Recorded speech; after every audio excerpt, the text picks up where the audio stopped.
বিসমিল্লাহির রাহমানির রাহিম। অধ্যায় ৩ আলে ইমরান, ইমরানের পরিবার, অংশ ১-৩। এটি ৩টি প্রবন্ধের প্রথমটি, যেখানে তৃতীয় অধ্যায় আলে ইমরান বা ইমরানের পরিবার সংক্ষেপে তুলে ধরা হয়েছে। এর নামকরণ এসেছে নবী জাকারিয়া, মরিয়ম এবং তার পুত্র নবী ঈসা আলাইহি ওয়াসাল্লামের কাহিনীর আয়াত ৩৩-৬৪ উল্লেখ থেকে। ইমরানের পরিবার ছিল এক আশীর্বাদপ্রাপ্ত পরিবার। এতে সেই নবীও অন্তর্ভুক্ত ছিলেন যাকে খ্রিস্টানরা জন দ্য ব্যাপটিস্ট বলে উল্লেখ করে। তাই এই অধ্যায়টি খ্রিস্টানদের জন্য বিশেষভাবে প্রাসঙ্গিক এবং সত্যিই তাদের প্রতি প্রত্যক্ষ আহ্বান জানায়। ইমরানের পরিবার মদিনায় অবতীর্ণ হয়েছিল ঐতিহাসিক বদর যুদ্ধে বিজয়ের পর, এবং এটি কিছু ক্ষেত্রে পূর্ববর্তী আল বাকারাহ বা গরু অধ্যায়ের ধারাবাহিকতা হিসেবে কাজ করে। গরু অধ্যায়টি মূলত ইসরায়েলের সন্তানদের, ইহুদিদের উদ্দেশ্যে ছিল, আর ইমরানের পরিবার অধ্যায়ে আমন্ত্রণ করা হয়েছে খ্রিস্টানদের। এইভাবে অধ্যায়টি শুরুতেই আহলে কিতাব ইহুদি ও খ্রিস্টান সম্প্রদায়কে ইসলামের সত্যের দিকে ডাকছে এবং আগের দুটি সম্প্রদায়ের মধ্যে যে ধর্মীয় অবক্ষয় ঘটেছিল তা থেকে মুসলিমদের শিক্ষা নিতে সতর্ক করছে।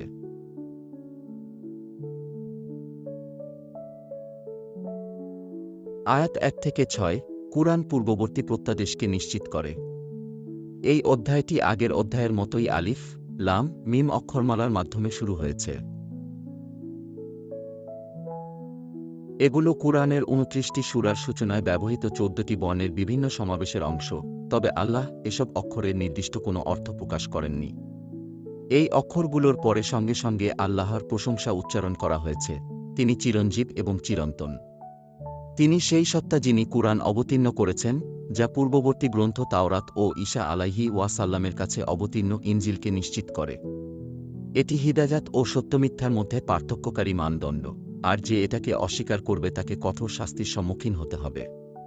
জেনে রেখো, আসমান ও জমিনে এমন কিছু নেই যা আল্লাহর অজানা।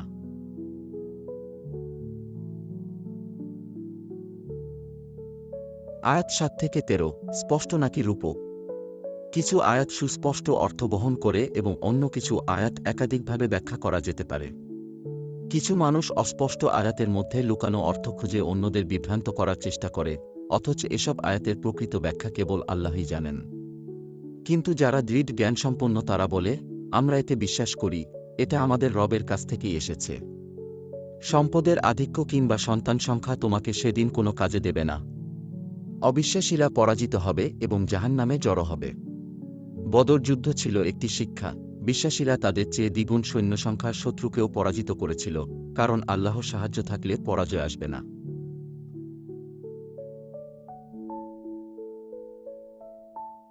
আয়াত ১৪-২০ আহ্বান।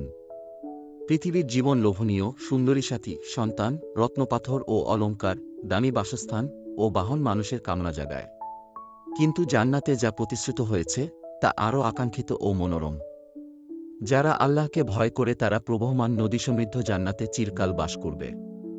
ধার্মিকরা হলেন তারা, যারা বিশ্বাস স্থাপন করে, গুনাহের জন্য ক্ষমা প্রার্থনা করে, জাহান্নাম থেকে রক্ষার আর্জি জানায়, ধৈর্যশীল ও অনুগত থাকে, আল্লাহর পথে ব্যয় করে এবং ভোররাতে নামাজ পড়ে। আল্লাহ ছাড়া কোনো উপাস্য নেই, তিনি ন্যায়পরায়ণ এবং সত্য ধর্ম একমাত্র তার প্রতি পূর্ণ আনুগত্য প্রকাশ। আহলে কিতাবের মানুষরা পারস্পরিক বিরোধে জড়িয়েছিল মূলত ঈর্ষা থেকে, আর যারা আল্লাহর নিদর্শন অস্বীকার করে তাদের বিচার করতে আল্লাহ শীঘ্রই ত্বরান্বিত হবেন। মুহাম্মদ সাল্লাল্লাহু আলাইহি ওয়াসাল্লামকে বলা হয়েছে, যারা তার সঙ্গে তর্ক করে তাদের বলো যে তিনি ও তার অনুসারীরা আল্লাহর প্রতি সম্পূর্ণভাবে নিবেদিত, আর তাদেরকেও একই পথে আহ্বান করো। যদি তারা প্রত্যাখ্যানও করে, তবুও বার্তা পৌঁছে দেবার দায়িত্ব তিনি পালন করে ফেলেছেন।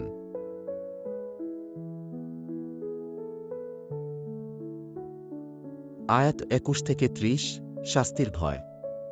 যারা আল্লাহর নিদর্শন অস্বীকার করে, অন্যায়ভাবে নবীদের হত্যা করে এবং ন্যায় প্রতিষ্ঠার নির্দেশদাতাদের হত্যা করে, তাদের জন্য রয়েছে যন্ত্রণাদায়ক শাস্তি, আর সেদিন তাদের কেউ সাহায্য করতে পারবে না। পূর্বে কোনো প্রত্যাদেশপ্রাপ্তরা যখন তাদের নিজেদের মধ্যে বিবাদ মেটাতে আল্লাহর বিধানের কাছে যেতে অপারগতা দেখায়, তারা ভাবে যে আগুন তাদের পোড়াবে না। তারা আত্মপ্রতারণায় লিপ্ত, আর অগ্নির শাস্তি কেমন হবে তা তারা শিগগিরই জানতে পারবে। সকল প্রশংসা সেই আল্লাহর, যিনি সর্ববিষয়ে ক্ষমতা ও কর্তৃত্ব রাখেন।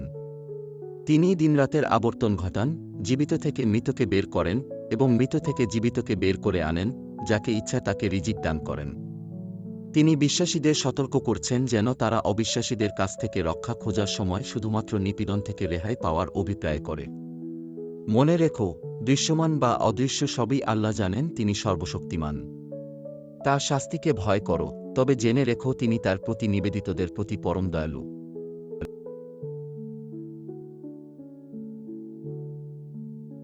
আয়াত ৩১ থেকে ৪১। পরিবার প্রসঙ্গ। মুহাম্মদ সাল্লাল্লাহু আলাইহি ওয়াসাল্লামকে বলা হয়েছে তিনি যেন মানুষকে আল্লাহকে ভালোবাসতে ও মান্য করতে বলেন এবং তাকে মুহাম্মদ অনুসরণ করতে বলেন। যদি তারা মুখ ফিরিয়ে নেয় তবে তিনি সতর্ক করবেন যে যারা অবিশ্বাসী অথবা আল্লাহকে উপেক্ষা করে, আল্লাহ তাদের পছন্দ করেন না। আল্লাহ যাকে ইচ্ছা তাকে বিশেষ মর্যাদা দান করেন। তিনি আদম আলাইহি ওয়াসাল্লাম, নূহ আলাইহি ওয়াসাল্লাম, ইব্রাহিমের পরিবার এবং ইমরানের পরিবারকে তাদের যুগে বাস করা সবার মধ্য থেকে বেছে নিয়েছিলেন। মরিয়মের মা যখন ঈসা আলাইহি ওয়াসাল্লামের জন্ম দিলেন তখন আল্লাহ তার প্রার্থনা শুনছিলেন। তিনি তার কন্যাকে আল্লাহর সেবায় উৎসর্গ করেছিলেন এবং শয়তানের কুমন্ত্রণা থেকে কন্যা ও তার সন্তানদের জন্য আশ্রয় চেয়েছিলেন।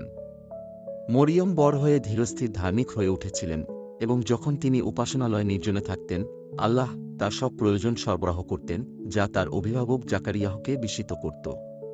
মরিয়ম জাকারিয়াহর কাছে একটি উদাহরণ হয়েছিলেন। বৃদ্ধ ও বন্ধ্যায় স্ত্রী থাকা সত্ত্বেও তিনি আল্লাহর কাছে ধার্মিক সন্তান চাইলেন। ফেরেশতারা নিশ্চিত করলেন আল্লাহ তার দুয়াকে কবুল করবেন। কিন্তু জাকারিয়া একটি নিদর্শন প্রার্থনা করলেন আর আল্লাহ তার কথা বলার শক্তি ৩ দিন তুলে নিলেন। অবশেষে জন্ম নিলেন ইয়াহিয়া জন, যিনি পবিত্র চরিত্রের নেতা ও নবী হওয়ার জন্য নিয়ত হয়েছিলেন।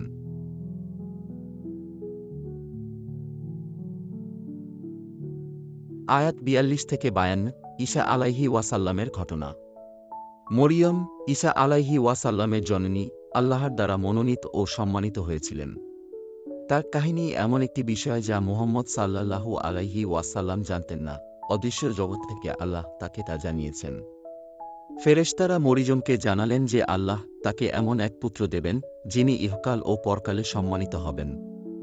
তিনি শৈশবেই দোলনায় কথা বলবেন এবং যৌবনেও সৎ ও ধার্মিকদের অন্তর্ভুক্ত হবেন। মরিয়ম বিস্ময়ে হতবাক হলেন, কারণ তিনি ছিলেন পবিত্র এবং অবিবাহিত।